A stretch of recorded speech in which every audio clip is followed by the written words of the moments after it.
The next topic is 37th topic. This topic is called Effective Interpersonal Skills. The most favorite topic of the speaker, Mr. G. Ramasubramanian.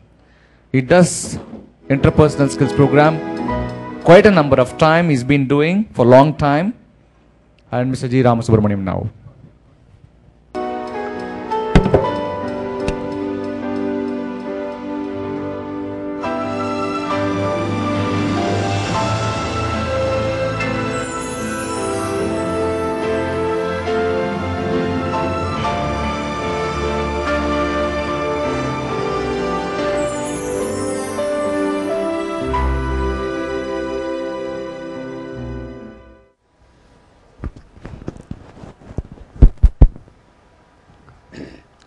So greetings once again.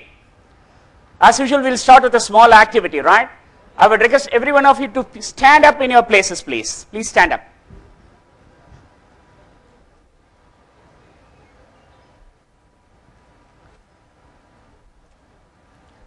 Right. We are going to play a game which is called as a Tiffin game.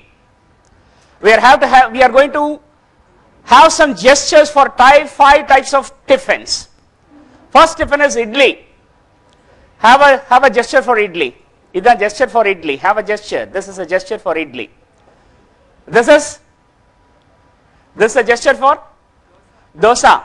Right? This is a gesture for dosa. And here we have chapati. Right? If you want vada, here it is. This is vada. Right? And this is coffee. This is coffee. Yes. So idli, dosa, chapati, vadai, coffee. I'll remember it. I'll make you remember it once again, right? Idli, dosa, chapati, vadai, coffee. Right. So now we play the game. You need to do what I say. Remember that, right? You need to do what I say. If you do it otherwise, you need to sit down so that the winners alone keep on standing. Are you able to get my point? So you need to do what I say. Remember that. You need to do what I say. If you do it otherwise, you need to sit down so that the winners alone keep on standing. Shall we start? Idli, dosa, chapati, vadai, coffee, chapati. Those who have done it wrong, right? You need to, okay, right? I'll give you this. This is a trial. Let it be a trial. Please get up. We'll go for all reals. You need to do what I say. Remember that. You need to do what I say. Okay. Idli, start. Idli, dosai, chapati, vadai, coffee, dosai, chapati, idli. Those who are done wrong, please sit down. Right? Those who are done wrong, please sit down. Those who are done right, please be standing. Shall we start? Shall we start? Dosai. Those who are clapped, please sit down. Right? Again, dosai, chapati, vadai, coffee, dosai, chapati, vadai, coffee, idli. You need to do what I say. Idli, chapati, dosai, coffee, vadai, chapati. You need to do what I say, right? Let us give the winners a big hand, right? Winners, these are winners. Let's give them a big hand. Sit down, please.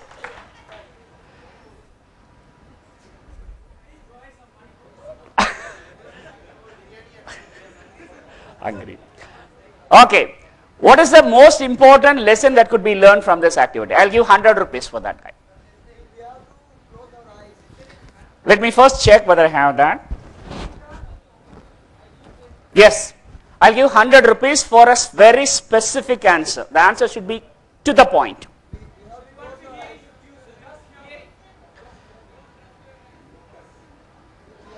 See, that is how you win the game, but I want a very specific learning point from this activity.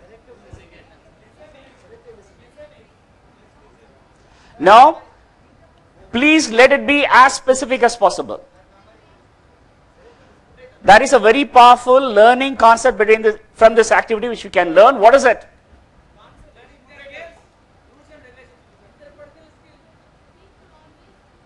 People always use? Okay. Just you need to go one step further, one step deep, try to assimilate the point. So in order to win the game, what you should do or what you should not do? In order to win the game, you should not see me. If you see me, you will fail. If you see me, you will have a tendency to do what I do and not do what I say. What is the learning point? What is the learning point? Seeing is more powerful than? Seeing is more powerful than hearing. Visual is more powerful than auditor. To the topic we move. There was a husband, wife, and a son. The son wanted to have a pet. Right? You know what is meant by pet. So he was very eager to own a pet, and finally the parents conceded and they bought him a myna. You know what is a myna? Myna is a bird. So the son was very attached to the myna. He was a school-going student, maybe 5th standard, 6th standard. He was very attached to that. He used to play with that. And he used to watch it every time when he is free at his home. And he was actually developing a very powerful bond with that myna. And what happened after some time was, one day, the myna, which was very much attached to that little boy, died. The mother didn't know what to do. She understood that it could be a very traumatic incident for the son, and she wanted to convey this message that the myna had died in a very particular situation which could make the boy least affected. So what she first did was, she buried the myna in the garden and was waiting for the son to come home from the school. So what is that appropriate time in which I can communicate this message? Mother was thinking. And then she realized that as soon as the son comes home from the school, he'll be in a much happy state because he is being released from a prison, as so it is released from a prison. Students actually rush to the home from the school. They run into their homes, throw away their school bags, and then go to the playgrounds. And this boy used to take his cricket bat and then go to the playground. The mother thought that that would be the most appropriate time because he'd be very happy mood. If I say that its pet has died at that particular time, then maybe he would not feel that much and he'll be able to recover quickly.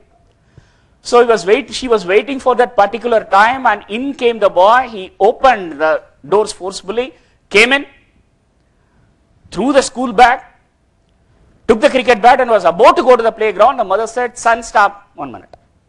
And he looked at him, "What, mother? I'm in a rush to play. Myna has died." He got stuck for a moment. He said that and went on to play.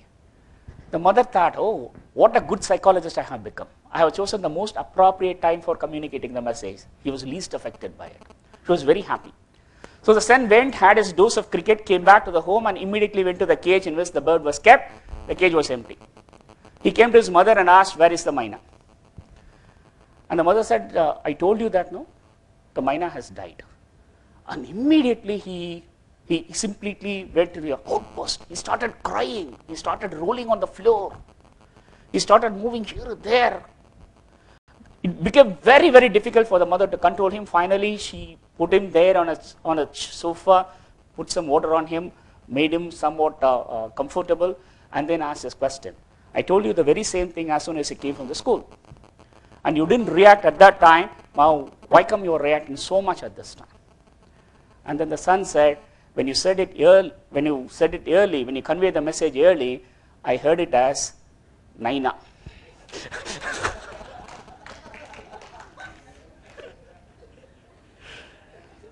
So imagine what is the reaction for death of Naina and a death of Myna.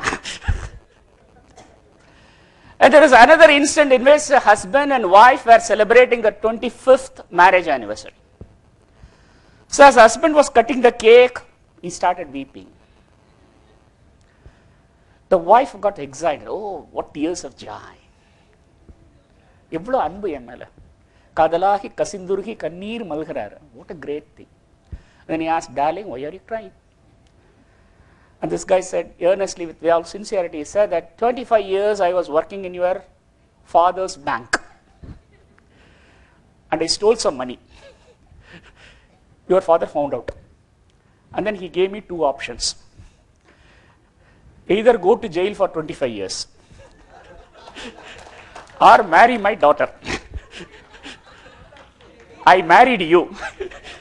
If I had gone to jail, I would be free bird today.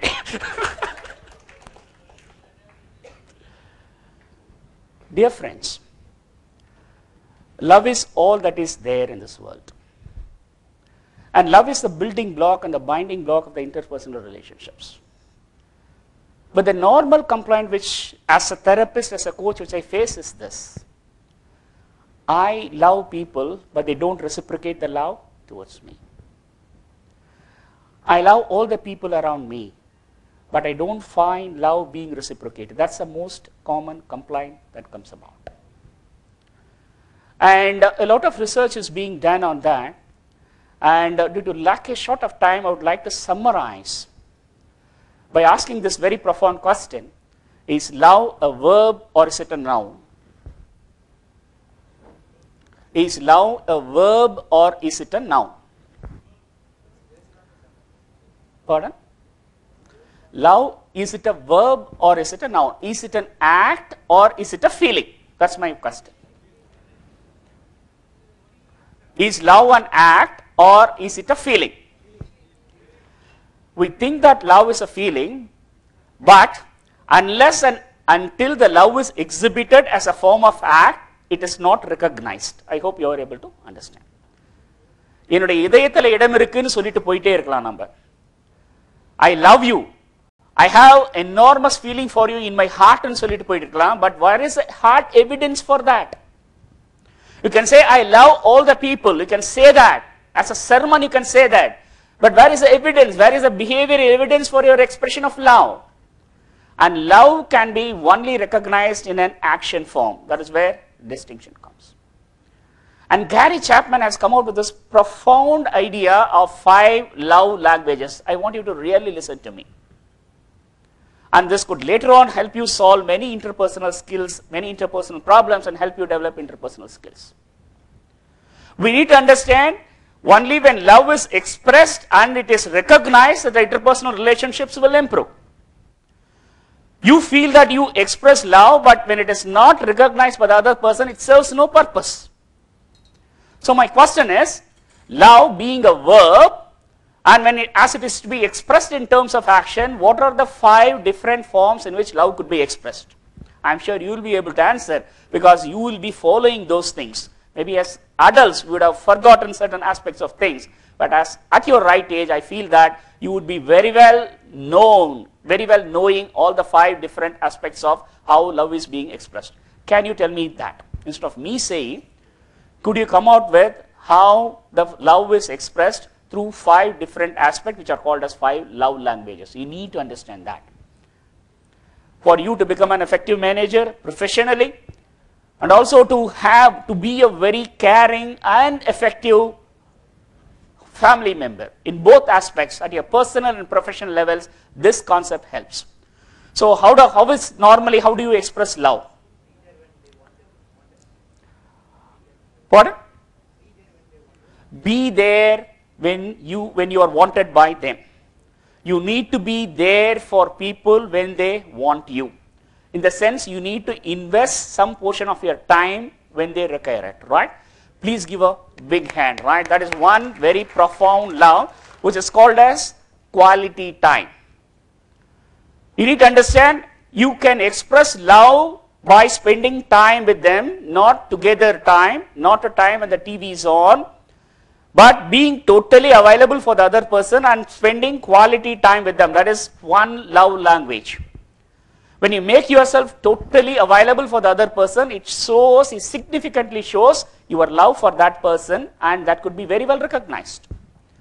What are the other 4 forms? Pardon? Sharing. See, these are at the feelings level. All these 5 languages are at the behavior level, right? Behavior is evident. That was why psychology has been renamed. Initially, psychology was defined as a study of human mind. Now it is being defined as study of human behavior. So anything has to be evident in terms of behavior. So one is spending, being available for the other person. That is quality time. How else? Accepting. What is the evidence for that? What is the behavioral evidence for that? See, I want you to focus that all these things are behavioral attitudes. They are only evident. They are only verbal forms. So one is being available. It's a physical act. At any given point, you be available for them. So that is one love language. Others, sharing. You are talking about sharing. What is the physical behavioral evidence for sharing?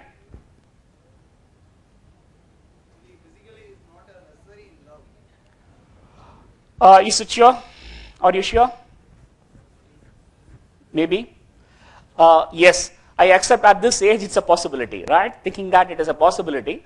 But we need to understand love should be having a physical evidence, right? Love cannot be understood just in terms of feelings and sensations. There should be a physical evidence. So how can you share? By giving gifts? Yes or no? By giving gifts. So giving gifts is one of the other powerful love languages. One is spending quality time. The other is giving gifts. Third one. What is the evidence for that? How can you show that you care for someone? Either by spending quality time or by giving gifts. What else? Pardon? Speaking through phone. Eye contact. This also could be a powerful eye contact, right? Using phone, right? The words could be positive or also could be negative, which would express your love and concern for the other person. Words of appreciation, right? Words of appreciation. So 3 things we have found. One is what? Being available, spending quality time. The second one is giving gifts. The third one is words of appreciation. Fourth one, giving hug, right? The physical touch, right? Physical touch is a very powerful love language. So 4 things we have found out. I'll tell it in the order. First one is words of appreciation, right? The second one is gifts. Third one, we are yet to find it out. The fourth one is quality time. The fifth one is physical contact or hugging or touching. It could be even in the form of just curling the hair, rubbing the hair, a shoulder tap, right? Shake hand, elbow touch. It could occupy any other forms. So 4 things we have seen. Fifth one, evidence. I hope you are able to understand, right? Everything should be coming across as a physical evidence. Please understand, love is a verb. I would humbly request you not to fool yourself and also others by considering love as a noun. It's not true. We need to understand in interpersonal skills, the best evidence possible is love being exhibited as a behavioral aspect. Otherwise, people will never accept it. Maybe you will be doing a lip service to that, but in reality, it's not there. What is the third one? So first one, words of appreciation. Second one, gifts. Right? Fourth one is quality time. The fifth one is physical touch. Third one.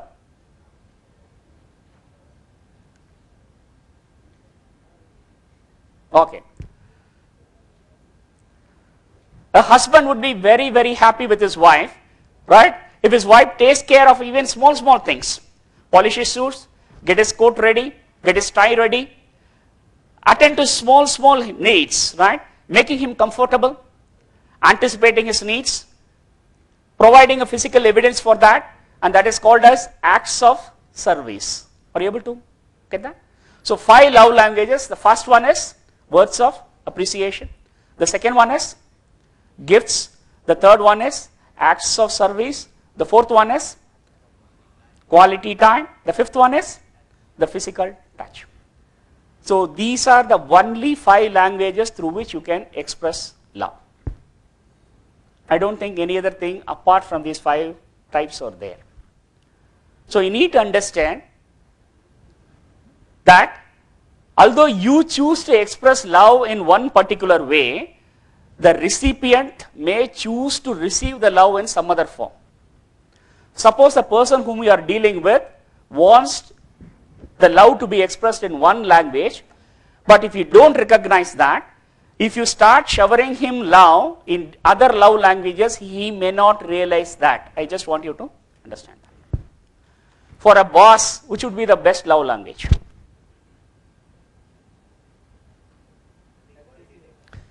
Quality time with your boss? It could be possible, but what is the most appropriate? Acts of service would be acts of service with the best language with your boss. So acts of service is simply not curtailing yourself as to what is expected of you, but going the extra mile and doing some acts of service through which you will be able to make your boss understand your acts of love. For a teenage son, which is the best love language? Words of appreciation? Gift. Gift would be the best love language for a teenage son. For a friend. For a friend. Hug. Quality time. Quality time would be the very most preferred love language for a friend. For a subordinate. Words of appreciation would be the most powerful love language for the subordinate. And for very intimate people. Right? Very intimate people, it will be the physical touch. So please be aware. Please be aware as you move into your professional relationships. As a boss, you need to express your love through words of appreciation. As a subordinate, you need to express your love through acts of service. As a friend, you need to express your love through quality time. And maybe as a father, you need to, or father and any other responsible familial position, you need to express love through gifts and the physical touch. And please understand, the boss, when he expects in acts of service, he may not appreciate it in other forms. So it is highly imperative that we need to understand what is the other person's preferred love language and choose to express your love in that particular term. So I intend to wind off in 3 to 5 minutes by reciting a very interesting story, which could really be a very powerful attitudinal change. This story really happened in Thailand a few years before. There was a huge statue of a Buddha made of clay, a clay Buddha. And there were many monks, right, in that Buddha temple offering services to that clay Buddha. And suddenly a civil war ensued, and the monks felt that the Buddha could be unsafe here. So they wanted to transfer the clay Buddha into a deep, safe place in a deep woods. So they traveled by nights, carrying the Buddha with them. They hid in the daytime, and finally they reached their destination. When they were about to reach the destination, there was also rain. But at last they were able to reach the destination. They were able to store the Buddha safely. And somehow in the middle of the night, the head monk woke up. He was feeling uncomfortable. He wanted to check the Buddha statue. So what he did was, he went to the Buddha statue and started looking at it, and he was amazed. He was finding golden light emanating from that statue. So he felt that it was a magic. Magic is taking place. The Buddha magic is being expressed. But on closer inspection, he found something else. What is it? The golden lights coming from the clay statue of a Buddha. Any possibilities? Obviously. It was, please let's acknowledge our friend here, right? It was a golden statue actually. So maybe many generations before, people fearing its safety have covered it with a layer of clay. And then the fact was forgotten, and everyone started assuming it's actually a clay Buddha. And in the rain that ensued before it was transferred to safety, the clay had peeled off, right? It has moved off, and the internal gold has started emitting light. The learning from this story could be that all human beings have a golden Buddha deep within. What we like or what we dislike is simply the clayey layer which we look at. But deep within, every human being is potentially divine, and there is a golden Buddha. So I personally, if NLP says that for developing a relationship, interpersonal relationship, you need to first match with the person and then lead. You should not start with a mismatch. You should not start with you are from this state, I am from this state. No rapport building is possible. Maybe we both are from South India. That could create a state where you are able to match, and from there you will be able to lead. So the best match possible is every human being is a human being at the basic core. Every human being has a potentially divine core deep within. Every human being is a golden Buddha. So whomsoever it is, it might be your rival, it might be your competitor. He might be even your a person who harms you, a person who troubles you. But deep down, please understand, he also has a golden Buddha. If you are able to approach any person with this concept, he is a golden Buddha, maybe I should not get stuck with a clayey layer, you'll be powerfully able to match with him, and from that platform, we'll be able to lead. So remember the 5 love languages. Remember that the golden Buddha is deep within every one of us. Try to approach people with that aspect, and victory will be yours. All the best. Thank you.